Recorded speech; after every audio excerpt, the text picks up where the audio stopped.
नमस्कार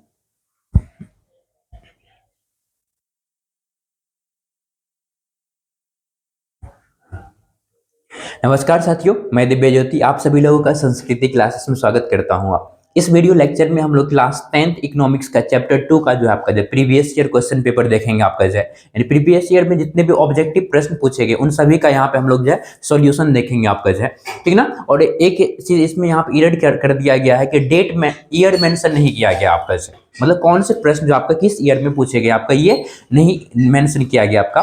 next PPT जो होगा आपका, पीडीएफ जो होगा, नेक्स्ट लेक्चर जो होगा आपका चैप्टर को, उसमें हम कोशिश करेंगे आपका जो है सारा का सारा ईयर भी मेंशन हो आपका। लेकिन हालांकि ये जितने भी प्रश्न है आपका सारा का सारा जो आपका जो प्रीवियस ईयर पेपर में पूछा गया आपका, और जो भी प्रश्न नए प्रश्न बन सकते हैं आपका जो वो भी इसमें इंक्लूड किया गया है। चलिए हम लोग क्लास की शुरुआत करते हैं आपका जो, ठीक ना।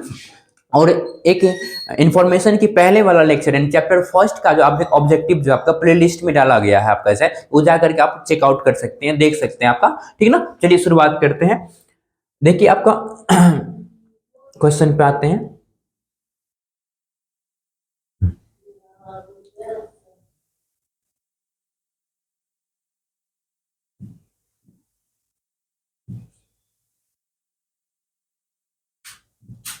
देखिए आपका ये आपका हम लोग कर रहे हैं चैप्टर टू अर्थशास्त्र इकोनॉमिक्स चैप्टर 2 आपका जो है, चैप्टर 2 का नाम है आपका जो है, नाम क्या है आपका जो है, राज्य एवं राष्ट्रीय आय आपका, state and national income chapter का नाम है आपका। इसका हम लोग प्रीवियस ईयर पेपर और ऑब्जेक्टिव करेंगे आपका जो है।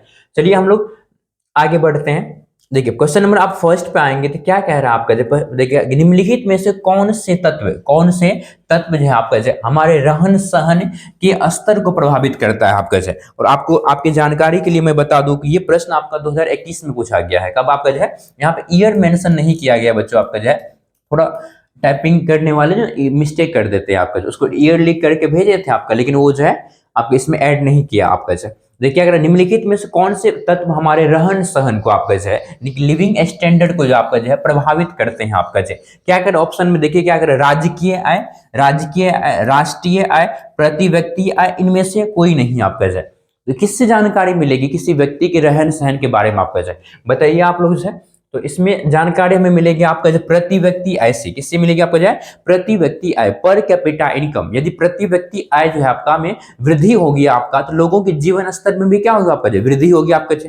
इनकम में यदि वृद्धि होगा तो लोगों का जो लिविंग स्टैंडर्ड है आपका जो है वो भी क्या होगा आपका जो, अच्छा होगा आपका जो, ठीक है। तो वही कह रहा है निम्नलिखित में से कौन से तत्व हमारे रहन सहन के स्तर को प्रभावित करते हैं, तो याद रखिएगा पर कैपिटा इनकम यानी प्रति व्यक्ति आय। और ये प्रश्न कब पूछा गया आपका, 2021 में पूछा गया आपका जो, ठीक ना। नेक्स्ट प्रश्न पे आप आते हैं, क्वेश्चन नंबर आप 2 पे आएंगे। 2 में क्या कह रहा है, उत्पादन के कितने संसाधन होते हैं, या फिर संसाधन को ही बच्चों बोलते हैं कारक बोलते हैं, क्या बोलते हैं, फैक्टर्स ऑफ प्रोडक्शन कहते हैं, क्या कहते हैं, फैक्टर्स ऑफ प्रोडक्शन कहते हैं। उत्पादन के कारक कौन कौन से होते हैं, आप लोग क्लास 9th में इकोनॉमिक्स पढ़े होंगे तो वहां पर भी मेंशन बताया गया है बुक में आपका, और 10th में भी आप लोग को सर पढ़ाए होंगे आपका। उत्पादन के 4 कारक होते हैं, कितने कारक होते हैं, 4 होते हैं। कौन कौन से होते हैं आपका, जो भूमि होते हैं, कौन होते हैं आपका, भूमि होते हैं आपका, श्रम होते हैं, क्या आपका, भूमि श्रम होते हैं, पूंजी होते हैं, और बोलते हैं संगठन। कहीं कहीं आप लोग का आप लोग को बुक में शायद संगठन दिया गया है, या फिर उद्यमशीलता भी बोलते हैं आपका जय, संगठन बोलिए, संगठन, या फिर इसे बोला जाता है उद्यमशीलता, उद्यमशीलता कहते हैं, उद्यमशीलता कहते हैं आपका जो है। ये 4 कारक होते हैं। जब भी हम किसी चीज का उत्पादन करेंगे, मान के चलिए आपको एक फैक्ट्री लगाना होगा आपका, फैक्ट्री लगाना होगा तो आप सबसे पहले क्या देखेंगे, कहीं भी कहीं भूमि खोजिएगा, किस जगह पे लगाइएगा। फिर वहां पे काम करने के लिए आपको क्या चाहिए, श्रम चाहिए, और श्रम के साथ और पूंजी चाहिए, पैसा चाहिए कि नहीं चाहिए आपका, पूंजी चाहिए आपका जो है, और संगठन और उद्यमशीलता। आप जो है मतलब जो है, जो व्यक्ति सोचेगा, आपको मान लीजिए आप लगाने के लिए फैक्ट्री चाह रहे हैं, तो आप सोच रहे हैं, यानी आप क्या उद्यमी हुए, आपका जो उद्यमशीलता का गुण है आप में, जो आपका, ठीक है ना। ये 4 कारक होते हैं। उत्पादन के कितने कारक संसाधन होते हैं, कितने कारक होते हैं, 4 होते हैं। कौन कौन से, भूमि श्रम पूंजी उद्यमशीलता, भूमि श्रम पूंजी उद्यमशीलता। और भूमि को आय के रूप में क्या प्राप्त होता है बच्चों आपका जाए, भूमि को आय के रूप में प्राप्त होता है, किराया प्राप्त होता है, क्या प्राप्त होता है, किराया। भूमि को आय के रूप में किराया प्राप्त होता है। श्रम को क्या प्राप्त होता है आपका जाए, पारिश्रमिक होता है आपका, श्रम को पारिश्रमिक आपका जाए, श्रम को पारिश्रमिक प्राप्त होता है, वेजेज प्राप्त होता है आपका जो है। पूंजी को क्या होता है, पूंजी को जो ब्याज होता है, पूंजी को आय के रूप में क्या प्राप्त होता है बच्चों, आपका जो है ब्याज प्राप्त होता है। और ये जो संगठन या उद्यमशीलता है आपका जो है, जो व्यक्ति रिस्क लेते हैं आपका जो, इसे आय के रूप में क्या प्राप्त होता है, इसे लाभ होता है। क्या होता है आपका,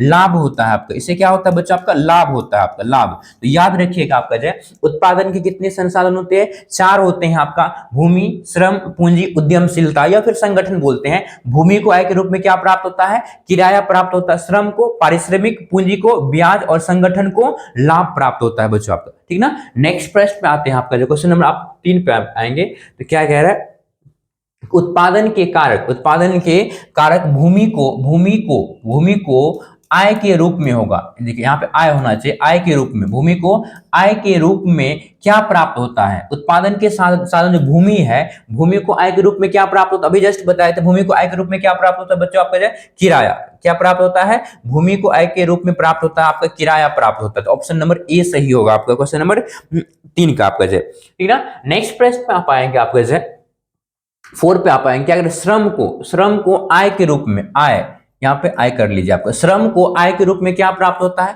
श्रम को आय के रूप में क्या प्राप्त होता है बताओ, किराया, क्या ब्याज, एक मिनट, लाभ हानि, लाभ या हानि हो गया, यहाँ पे ब्याज हो गया, यहाँ पे कीजिए पारिश्रमिक कीजिएगा आपका, पारिश्रमिक का था, पारिश्रमिक होता है। श्रम को आय के रूप में क्या प्राप्त होता है बच्चों, आपका पारिश्रमिक प्राप्त होता है। श्रम जो मजदूर होंगे आपका जो वो काम करेंगे तो उसे वेजेस मिलेगा, परिश्रम जो करेंगे उसके बदले में क्या मिलेगा आपका जो पारिश्रमिक मिलेगा आपका जो, ठीक ना। श्रम को आय के रूप में क्या प्राप्त होता है, पारिश्रमिक प्राप्त होता है। क्या बच्चा, क्या प्राप्त होता है आपका, पारिश्रमिक प्राप्त होता है। नेक्स्ट प्रश्न पे आप आएंगे, क्वेश्चन नंबर 5 में। तो क्या कह रहा है आपका, पूंजी को आय के रूप में, पूंजी को आय के रूप में क्या प्राप्त होता है आपका, पूंजी को क्या प्राप्त होता है बच्चों आपका जो ब्याज होता है। क्या प्राप्त होता है आपका, ब्याज होता है आपको, यहाँ पे ब्याज होगा। पूंजी को आय के रूप में क्या प्राप्त होता है, ब्याज होता है आपका, जैसे इंटरेस्ट प्राप्त होता है आपका। जब भी आप पूंजी लगाते हैं तो क्या प्राप्त होता है आपका, ब्याज, इंटरेस्ट होता है आपका, लगान नहीं होगा आपका, लाभ हानि नहीं होगा आपका। जैसे याद रखिए ऑप्शन नंबर ए सही है, पूंजी को आय के रूप में क्या प्राप्त होता है आपका, जैसे ब्याज प्राप्त होता है। क्या प्राप्त होता है आपका, ब्याज प्राप्त होता है आपका। जैसे नेक्स्ट प्रश्न पे आप आएंगे, क्वेश्चन नंबर 6 पे आप आएंगे। क्या कह रहा है क्वेश्चन नंबर 6 में, गरीबी के कुचक्र की धारणा किसने दी थी आपका जाए, यानी गरीबी के कुचक्र की धारणा किसने दी था आपका, तो आप लोग पढ़े होंगे आपका रेगनर नर्क्स ने, रेगनर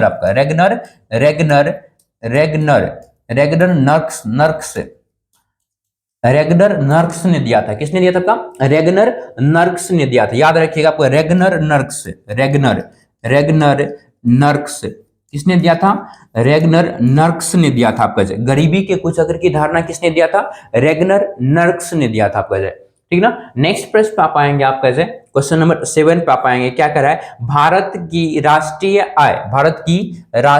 आय का सर्वप्रथम अनुमान किसने लगाया था आपका, किसने लगाया था, भारत की राष्ट्रीय आय का जो है सर्वप्रथम सबसे पहले अनुमान किसने लगाया था बच्चों आपका, जो है ये लगाया था दादा भाई नौरोजी ने एक पुस्तक लिखे थे आपको, दादा भाई नौरोजी एक पुस्तक लिखे थे आपका, जो है poverty and un British rule in India. क्या लिखे थे, poverty and un British rule in India. और उसमें बताया था सबसे पहले कितना रुपया राष्ट्रीय आय बताया था, 20 रुपए बताया गया था। कितना रुपए बच्चों आपका, जो है 20 रुपए बताया गया था आपका, 20 रुपए बताया गया था।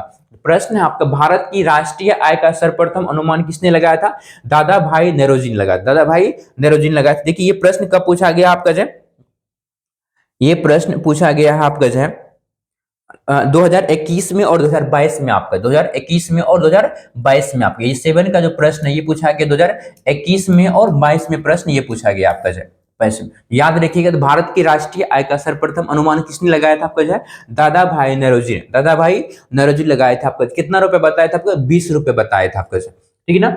नेक्स्ट आपका जो है क्वेश्चन नंबर 8 पे आप आएंगे। क्या कह रहा है, भारत में राष्ट्रीय आय की गणना कौन करता है आपका, यानी जो नेशनल इनकम है आपका उसकी गणना कौन करता है, केंद्रीय सांख्यिकी संगठन करता है, रिजर्व बैंक ऑफ इंडिया करता है, वित्त विभाग करता है, राष्ट्रीय विकास परिषद करता है। कौन करता है बच्चों आपका, जो है केंद्रीय सांख्यिकी संगठन करता है। भारत में राष्ट्रीय आय की गणना कौन करता है, केंद्रीय सांख्यिकी संगठन, इसी को बोलते हैं सीएसओ बोला जाता है, सेंट्रल स्टैटिस्टिक्स ऑर्गेनाइजेशन, सीएसओ कहते हैं आपका, जो याद रखिएगा CSO, CSO आपका, CSO आपका जो है केंद्रीय सांख्यिकी संगठन। केंद्रीय सांख्यिकी संगठन क्या करता है आपका जो है, भारत में राष्ट्रीय आय की गणना करता है। कौन करता है आपका, केंद्रीय सांख्यिकी संगठन। नेक्स्ट प्रश्न में आप आएंगे 9 नंबर पे आप आएंगे, क्या कह रहा है, भारत में किस राज्य की प्रति व्यक्ति आय सर्वाधिक है, सर्वाधिक है, नहीं, भारत में किस राज्य की प्रति व्यक्ति आय जो है आपका जो है सर्वाधिक आपका जो है, बोलिए किस राज्य की प्रति व्यक्ति आय सर्वाधिक, मतलब सबसे ज्यादा है बच्चों आपका, ये गोवा का है आपका, यानी पर कैपिटा इनकम जो है आपका, किस राज्य की सबसे अधिक है आपका, गोवा का। और सबसे कम किसका है, बिहार का। सॉरी यहाँ सबसे कम जो होगा आपका, सबसे कम, सबसे जो कम है आपका बिहार का है, और जो सबसे जो अधिक है किसका आपका जो है, गोवा का है आपका जो। प्रश्न है आपके, भारत में किस राज्य की प्रति व्यक्ति आय सर्वाधिक आपका, तो गोवा का जो है प्रति व्यक्ति है सर्वाधिक आपका है। नेक्स्ट प्रश्न में आप आएंगे 10 पे आप आएंगे, क्या कह रहा है कि बिहार राज्य के किस जिले की, बिहार राज्य के किस जिले की प्रति व्यक्ति आय सर्वाधिक है, सबसे ज्यादा है आपका। बिहार राज्य के किस जिले की प्रति व्यक्ति आय सर्वाधिक है बच्चों आपका, ये पटना का पर कैपिटा इनकम क्या है, सबसे ज्यादा है आपका जो बिहार राज्य। बिहार की बात करेंगे, बिहार में किस जिले की प्रति व्यक्ति आय सर्वाधिक है, तो पटना का क्या आपका प्रति व्यक्ति आय सर्वाधिक है। और आप सभी लोगों को एक इन्फॉर्मेशन है आपका, किसी तरह का कोई भी पीडीएफ आप लेना चाहते हैं तो आप हमें मैसेज करें, आपका जो नंबर आपका दिया गया रहता है आपका ये 82 वाला पे, इस नंबर पे आप हमें व्हाट्सअप करें, आपको जो है नोट्स मिल जाएगा। आपको जल्दी हम क्या कर रहे हैं, संस्कृति क्लासेस के नाम से एप्लीकेशन भी बनवा रहे हैं आपका, और वेबसाइट भी बनवा रहे हैं। दोनों काम जल्दी हो जाएगा आपका विद इन 1 मंथ, आप 1 मंथ के अंदर आपका जो है, यानी कि जो है हम लोग एप्लीकेशन भी बनवा रहे हैं आपका, जो एप्लीकेशन बन जाएगा आपका जो, फिर जो है आप लोगों को नोट्स के लिए कहीं भटकना नहीं पड़ेगा आपका, ठीक है ना। आपका देखिए, आपका ये क्वेश्चन क्या था आपका कि बिहार राज्य के किस जिले की प्रति व्यक्ति है सर्वाधिक है बच्चों आपका, तो पटना के प्रति व्यक्ति है क्या है आपका, सर्वाधिक है, सबसे ज्यादा है आपका। नेक्स्ट प्रश्न पे आप आएंगे, आपका 11 पे आप आएंगे, क्या कर बिहार के किस जिले की प्रति व्यक्ति आय सबसे कम है आपका, सबसे कम, यहाँ पे शिवहर कीजिएगा, शिवहर बिहार के किस जिले की प्रति व्यक्ति आय बच्चों सबसे कम है आपका, शिवहर का आपका, शिवहर डिस्ट्रिक्ट है आपका बिहार का, उसका पर कैपिटा इनकम जो सबसे कम है आपका, सबसे कम है आपका, ठीक है ना। याद रखिएगा, बिहार के किस जिले की प्रति व्यक्ति आय सबसे कम है, शिवहर जिले की प्रति व्यक्ति आय क्या होती है आपका, सबसे कम होती। नेक्स्ट प्रश्न पे आप आएंगे 11-12 पे आप आएंगे, क्या कर भारत में प्रति व्यक्ति आय सबसे कम किस राज्य की है आपका, राज्य पूछ रहा है, और भारत के किस राज्य की प्रति व्यक्ति आय सबसे कम है बच्चों आपका, किसके, आप बिहार का। याद रखिएगा ऑप्शन नंबर सी सही है, बिहार का जो आपका प्रति व्यक्ति आय क्या आपका सबसे कम है आपका, ठीक ना। नेक्स्ट प्रश्न में आप आएंगे 13 पे आप आएंगे, क्या कह रहा है, जिस देश की राष्ट्रीय आय सर्वाधिक होती है वह देश कहलाता है। ये प्रश्न देखिए कब आपका 17, 18 और पूछा गया, 17 और 18 में 2017 में 2017 में और 18 में प्रश्न, ये प्रश्न जो आपका पूछा गया है कि जिस देश की राष्ट्रीय आय सर्वाधिक होती है, जिस देश की राष्ट्रीय आय नेशनल इनकम क्या होती है, सर्वाधिक होती है, तो वह देश कहलाता है बच्चों आपका विकसित, अविकसित, विकासशील, अल्प विकसित। तो विकसित कहलाएगा आपका, डेवलप्ड कंट्री कहलाएगा। जिस देश की जो प्रति व्यक्ति आय है, पर कैपिटा इनकम है सर्वाधिक होगा तो क्या कहलाएगा, विकसित कहलाएगा। जैसे अमेरिका क्या आपका एक विकसित राष्ट्र है, विकसित देश है आपका। इंग्लैंड क्या आपका एक विकसित देश, यस और नो, यस आपका। चाइना क्या आपका एक विकसित देश है आपका, ठीक ना। जिस देश की राष्ट्रीय आय सर्वाधिक होती है वह देश कहलाता है आपका विकसित। ये प्रश्न पूछा गया 2017 और 18 में आपका, ठीक है। नेक्स्ट प्रश्न पे आप आएंगे, आपको 14 पे आप आएंगे, क्या कह रहा है, भारत में वित्तीय वर्ष होता है। ये भी प्रश्न आपका पूछा गया है आपका, कब पूछा गया, 2019 और 2020 में आपका ये प्रश्न पूछा गया आपका, 2019 में और 2020 में प्रश्न पूछा गया आपका, 2020 में, 19 में और 20 में क्या है पूछा गया, भारत में वित्तीय वर्ष होता है आपका 1 अप्रैल से 31 मार्च तक, 1 अप्रैल से 31 मार्च। देखिए बच्चा, जब हम थ्योरी पढ़ते हैं क्लास में तो वहां पे समझते हैं वित्तीय वर्ष का मतलब क्या होता है। वित्तीय वर्ष का मतलब देखिए, यहाँ पे वित्तीय वर्ष है आपका, वित्तीय वर्ष। यहाँ पे देखिए, वित्तीय में एक टर्म है आपका वित्त है, क्या आपका वित्त है आपका, वित्त वित्त मीन्स होता है बच्चों मुद्रा होता है। क्या होता है आपका? मुद्रा मतलब मनी होता है आपका जो एक ऐसा वर्ष जैसे मान के चलिए भारत में क्या वित्तीय वर्ष है, भारत सरकार के लिए वित्तीय वर्ष क्या है? 1 अप्रैल से लेकर के 31 मार्च तक है। क्या आपका?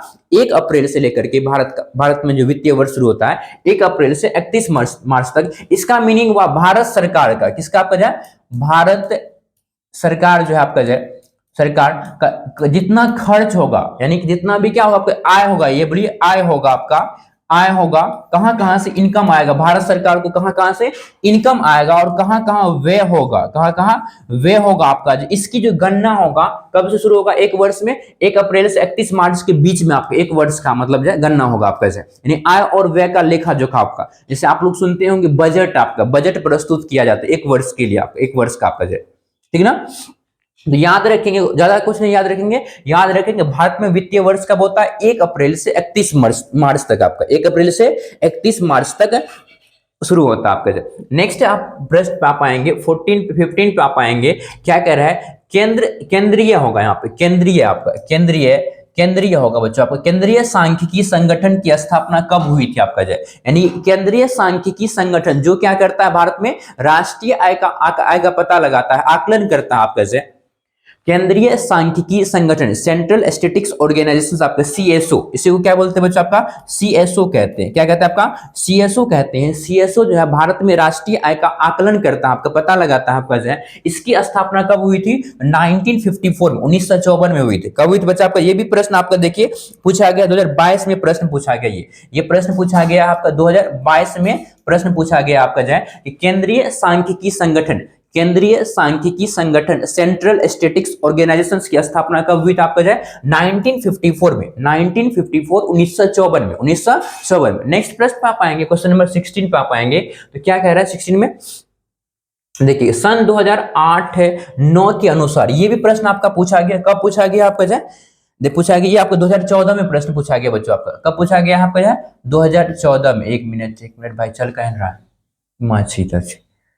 2014 में आपका 2014 में ये प्रश्न पूछा गया आपका कि सन 2008 से 2009 के अनुसार भारत की औसत प्रति व्यक्ति आय जो है, भारत में औसत प्रति व्यक्ति आय कितनी थी आपका 25,000, कितना था आपका 25,494, 25,494 यहाँ पे कर लीजिएगा आपका 25,494 रुपया। प्रश्न क्या है आपका? देखिए सन 2008-9 के अनुसार भारत की औसत प्रति व्यक्ति आय कितनी थी आपका 2008-9 में आपका भारत की जो प्रति व्यक्ति है एवरेज जो औसत प्रति व्यक्ति है कितनी थी? 25,494, 25,494 रुपया थी आपकी। ये भी प्रश्न पूछा गया कब? 2014 में आपको पूछा गया आपका याद रखिएगा आप लोग सन 2008-9 के अनुसार भारत की औसत प्रति व्यक्ति आय कितनी थी आपका तो 25,494 रुपया, 25,494 रुपया थे आपका। नेक्स्ट प्रश्न पे आप आएंगे 17 पे आप आएंगे। 17 में क्या कह रहा है यहाँ पे? देखिए साख कर लीजिएगा, ये भी प्रश्न आपका पूछा गया है आपका ये आप पूछा गया आपका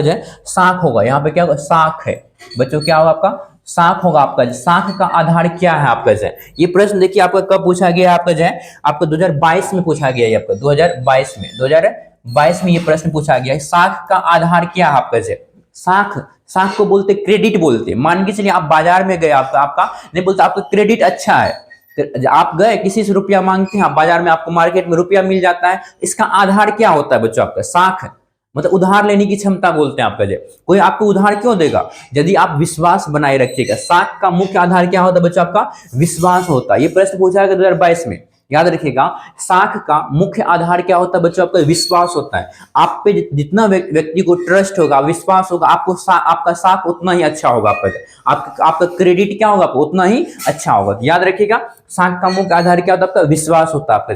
नेक्स्ट प्रश्न पे आप आएंगे 18 पे आप आएंगे, तो 18 में क्या कह रहा है? क्या विकसित देशों की आय में, विकसित देशों की आय में वृद्धि के लिए किस पद का प्रयोग किया जाता है? यदि क्या विकसित देशों, जितने भी विकसित देश है, डेवलप्ड कंट्री है आपका, उसकी आय में वृद्धि के लिए किस शब्द का, किस टर्म का प्रयोग किया जाता है आपका ये देखिए ये भी प्रश्न आपका साथ पूछा गया आपका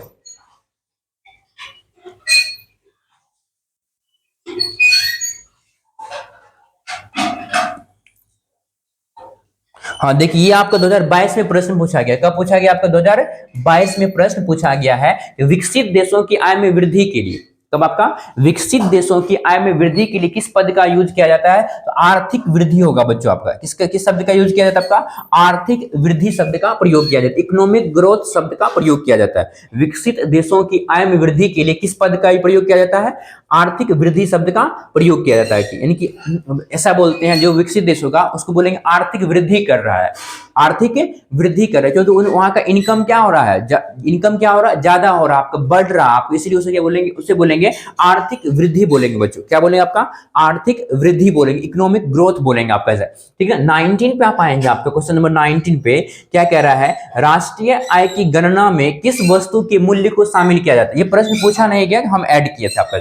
राष्ट्रीय आय की गणना में, राष्ट्रीय आय की गणना में किस वस्तु के मूल्य को शामिल किया जाता है? जब आप थ्योरी का लेक्चर पढ़ते हैं क्लास में, वहां पर हम लोग समझते हैं अंतिम वस्तु किसे कहते हैं, मध्यवर्ती वस्तु किसे कहते हैं। और जब भी हम राष्ट्रीय आय की गणना करते हैं, कैलकुलेशन करते हैं बच्चों, उसमें किस वस्तु के मूल्य को शामिल किया जाता है? तो आपका अंतिम वस्तु के मूल्य को, किसको आपका जाए? अंतिम वस्तु के मूल्य को शामिल किया जाता है। आपका नेशनल इनकम का जो काउंटिंग होता है, किस वस्तु के मूल्य को आपका शामिल किया जाता है? अंतिम वस्तु के मूल्य को शामिल किया जाता है। किस वस्तु के मूल्य को? अंतिम वस्तु के मूल्य को शामिल किया जाता है बच्चों। ठीक ना। नेक्स्ट आप आएंगे 19 के बाद 20 पे आप आएंगे। 20 में क्या कह रहा है कि राष्ट्रीय आय की गणना में किस आय होगा? आय नहीं होगा, आय होगा, यहाँ पे आय होगा, इनकम होगा, आय होगा। राष्ट्रीय आय की गणना में किस आय को शामिल किया जाता है? आपका वहां पे था किस वस्तु के मूल्य को शामिल किया जाता है, यहाँ पे आपका किस आय को, आपका यहाँ पे देखिए ऑप्शन में क्या? कारक आय, कारक आय होगा, कारक आय होगा, यहाँ पे आय, आय कर लीजिएगा आप लोग, आय, कारक आय होगा। श्रमिकों की आय, श्रमिकों की आय होगी, उत्पादकों की आय होगी। आपका किसकी आय को शामिल किया जाता है बच्चों? आपका तो कारक आय को, फैक्टर्स इनकम को शामिल किया जाता है। राष्ट्रीय आय के कैलकुलेशन में, राष्ट्रीय आय की गणना में किसकी आय को शामिल किया जाता है? कारक आय को। जैसे क्या आपका कारक आय क्या? तो उत्पादन की कारक को जो आय प्राप्त होता है उसे क्या बोलते हैं? कारक आय कहते हैं। जैसे भूमि, भूमि क्या था? उत्पादन कारक, भूमि, श्रम, पूंजी। ये भूमि को जो आय प्राप्त होगा वो क्या कहलाएगा? कारक। श्रम को जो आय प्राप्त होगा उसे क्या बोलते हैं? कारक आय। तो राष्ट्रीय आय की गणना में, किसकी गणना में? राष्ट्रीय आय की गणना में किस आय को शामिल किया जाता है? तो कारक आय को शामिल किया जाता है, फैक्टर्स इनकम को शामिल किया जाता है बच्चों आपका। ठीक ना। नेक्स्ट प्रश्न आप आएंगे 21 में आएंगे। क्या करें? बिहार की अर्थव्यवस्था में, बिहार की अर्थव्यवस्था में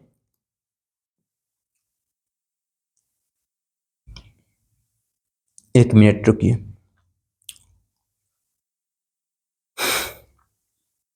देखिए क्या कर रहा है? बिहार की अर्थव्यवस्था में किस क्षेत्र का योगदान है आपका? है किस क्षेत्र का योगदान? देखिए आप अर्थव्यवस्था में पढ़ते हैं हम लोग, अर्थव्यवस्था के कितने क्षेत्र होते हैं? 3 क्षेत्र होते हैं आपको, प्राथमिक क्षेत्र, द्वितीय क्षेत्र और तृतीय क्षेत्र। और प्राथमिक क्षेत्र को ही क्या बोलते हैं? कृषि क्षेत्र बोलते हैं। बिहार की अर्थव्यवस्था में किस क्षेत्र का योगदान अधिक है बच्चों? आपका तो कृषि क्षेत्र का। किसका? आपका जाए एग्रीकल्चर सेक्टर का, कृषि क्षेत्र का योगदान क्या आपका अधिक है आपका जाए। ठीक ना। यानी कि यहाँ की बिहार की अधिकांश जनसंख्या जो है, अधिकांश जनसंख्या जो किस कौन से कार्य करते हैं? कृषि कार्य करते हैं, कृषि के कार्य में संलग्न है, शामिल है आपका से। ठीक ना। नेक्स्ट प्रश्न पे आप आएंगे, आपका 21 22 के पे आएंगे। क्या कर? राष्ट्रीय आय समिति का गठन कब हुआ था? ये तो सिंपल है, आप याद रखिएगा 1949 में, 1949 में राष्ट्रीय आय समिति का गठन कब हुआ था? 1949 में गठन हुआ था आपका। नेक्स्ट प्रश्न पे आप आएंगे 23 पे आप आएंगे। क्या कर?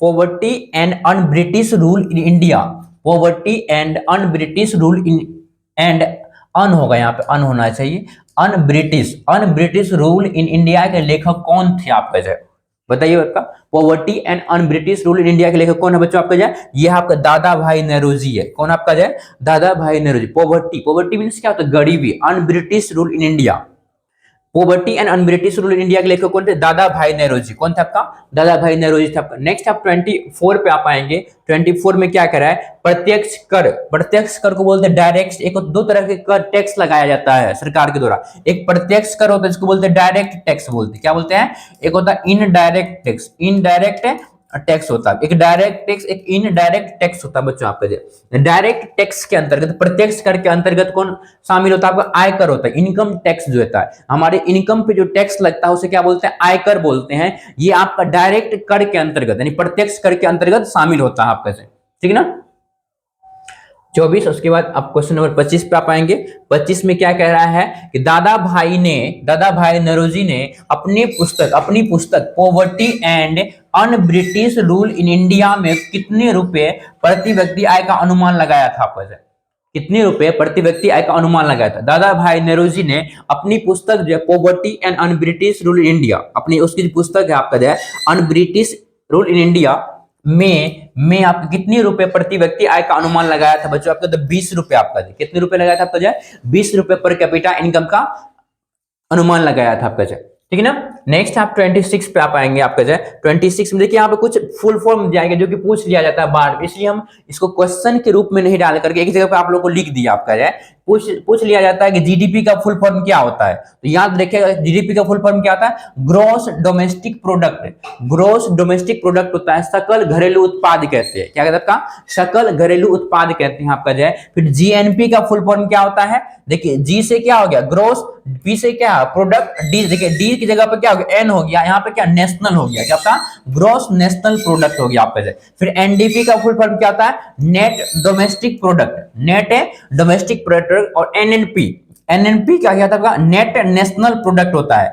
एनएनपी क्या होता है आपका? नेट नेशनल प्रोडक्ट होता है आपका जो है। और यही एनएनपी आपका जो इनकम राष्ट्रीय आय कहलाता है। आपका एनआई कहलाता है, राष्ट्रीय आय कहलाता है। और एनआई का फुल फॉर्म क्या था? National income. नेशनल इनकम राष्ट्रीय आय होता है आपका। सीएसओ का सेंट्रल स्टैटिस्टिक्स ऑर्गेनाइजेशन, केंद्रीय सांख्यिकी संगठन बोलते हैं, सेंट्रल स्टैटिस्टिक्स ऑर्गेनाइजेशन कहते हैं आपका जो है। याद रखिएगा आपका जो है आपका जो। फिर देखिए पीसीआई का फुल फॉर्म क्या था? प्रोडक्ट, सॉरी हाँ, पर कैपिटा इनकम। सॉरी यहाँ पे देखिए प्रोडक्ट नहीं होगा, यहाँ पे पर कैपिटा होगा, पीईआर पर होगा, पीईआर पर कैपिटा इनकम होगा। सॉरी इसको काटिए आपका, आप लोग लिखते पीसीआई का। आपका पीसीआई का फुल फॉर्म होता है बच्चों आपका per capita income. Per capita income, per capita income प्रति व्यक्ति आय बोलते हैं। क्या बोलते हैं बच्चों? आपका प्रति व्यक्ति आय कहते हैं। फिर एनएसएसओ का फुल फॉर्म क्या होता है? नेशनल सिंपल सर्वे ऑफिस आपका जो, नेशनल सिंपल सर्वे ऑफिस आपका जो। ये आपका इंपॉर्टेंट जो है आपका फॉर्म क्या बोलते हैं, ये फुल फॉर्म पूछ लिया जाता है कई बार आपका। जीडीपी का फुल फॉर्म क्या होता है? जीएनपी का क्या होता है? एनआई का, नेशनल एनआई का फुल फॉर्म क्या होता है? और पीसीआई का क्या होता है आपका? ये इंपॉर्टेंट 7-8 क्या आपका जो फुल फॉर्म है आपका, जिसको आप लोग याद कर लेंगे लिख करके आपका, ठीक है। आपका ये आपका चैप्टर का क्या था? आपका मोस्ट वीवीआई ऑब्जेक्टिव प्रश्न था आपका इस चैप्टर का आपका जो है, ठीक ना। तो इससे पहले जो है वाले लेक्चर में हम लोग जो है फर्स्ट चैप्टर का प्रीवियस ईयर क्वेश्चन पेपर देख चुके हैं आपका जो है। नेक्स्ट हम आपका कोशिश करेंगे थर्ड चैप्टर, फोर्थ चैप्टर सारा का सारा कवर किया जाए आपका जो है। मिलते हैं नेक्स्ट वीडियो लेक्चर के माध्यम से, तब तक के लिए धन्यवाद आपका। और एंजॉय कीजिए और स्टडी कीजिए सही से आपका जो है। और लास्ट में एक रिक्वेस्ट है आपका कि वीडियो लेक्चर सही लगता है तो अपने दोस्तों के साथ में शेयर कीजिए आपका, और आप लोग स्टडी कीजिए सही से। धन्यवाद।